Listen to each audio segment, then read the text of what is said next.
E aí, Rafael Alonso por aqui, e hoje a gente vai falar sobre treinamento de força no treinamento funcional.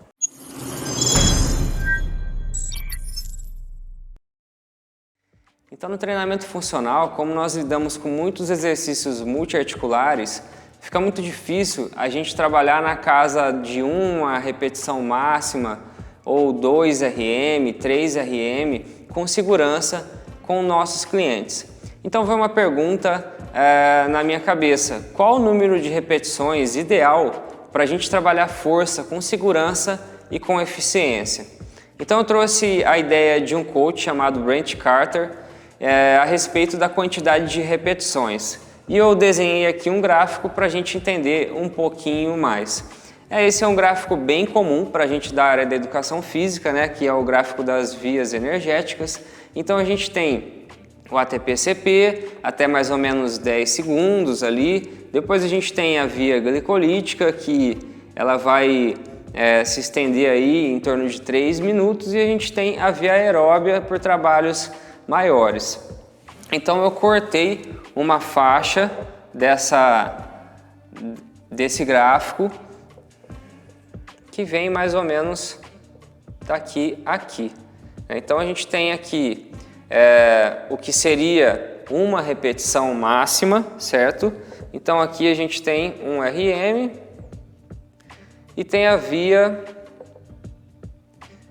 ATP-CP agindo com mais prevalência. E aqui eu escolhi o número máximo que as pessoas treinam geralmente nas academias, que é 20 repetições.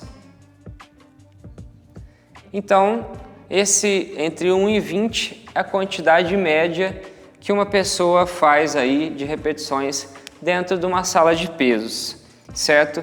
E aí a ideia é achar um valor médio dentro desse quadro que represente o número de repetições ideais aí para a gente trabalhar força com segurança, né? Então, se a gente pensar aqui em 20 repetições, quando a gente faz 20 repetições máximas mesmo, nosso músculo fica como aqui? Fica queimando demais, porque isso é um estímulo glicolítico. Obviamente que daqui para frente a gente começa a ter mais prevalência do aeróbio, da via aeróbia. Mas então a gente tem aqui estímulos glicolíticos.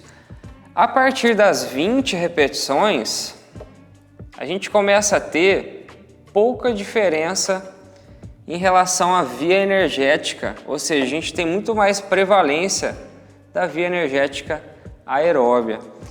Essa diferença ela é bem maior quando a gente pensa aqui em 2 RM, 3 RM, 4 RM, 5 RM. A gente tem uma diferença maior aqui.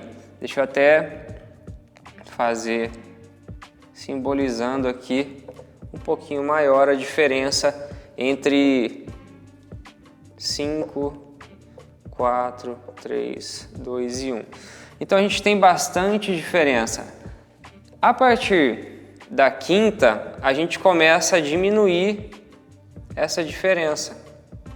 Ou seja, a 6, 7, 8, 9, 10. E essa diferença ela vai ficando menor até chegar na 20. Então, se a gente olhar em termos aqui de, vamos dizer assim, sustentabilidade, 5 repetições, eu teria um trabalho dentro de uma casa aqui que eu tenho boa utilização de ATP e eu também tenho um pouquinho de trabalho glicolítico. Então, é mais puxado para o ATP do que para a via glicolítica. E o que é bacana de trabalhar essa faixa aqui de 5 repetições é que a gente consegue ter uma qualidade de movimento melhor do que se a gente trabalhar na casa das 2 ou 3 repetições máximas. Então a chance de dar ruim, da gente quebrar o padrão de movimento, é menor aqui do que aqui. Por isso que é interessante a gente trabalhar as 5 repetições. Mas quando a gente fala 5 repetições, são 5 repetições máximas aqui.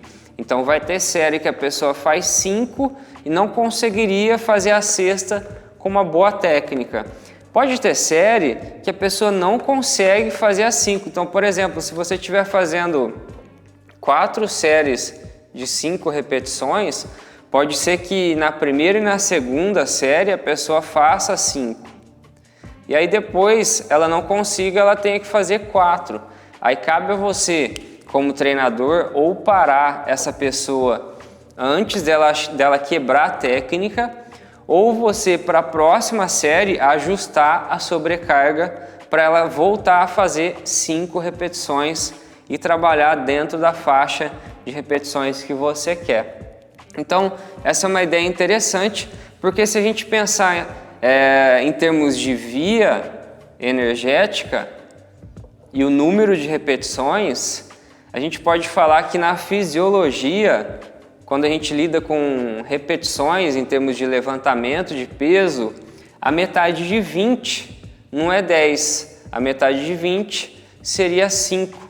É uma brincadeira aí, até que eu ouvi do Brent Carter. Eu não sei se a ideia é dele, mas é uma ideia muito interessante e que realmente faz muito sentido para a gente que trabalha na prática. Fazer boas repetições com uma sobrecarga ótima para conseguir trabalhar de fato força de maneira funcional. Se você gostou desse vídeo, deixe seu like, deixe um comentário, mande uma pergunta, siga minhas mídias sociais, vai ser um prazer trocar ideia contigo. Um abraço!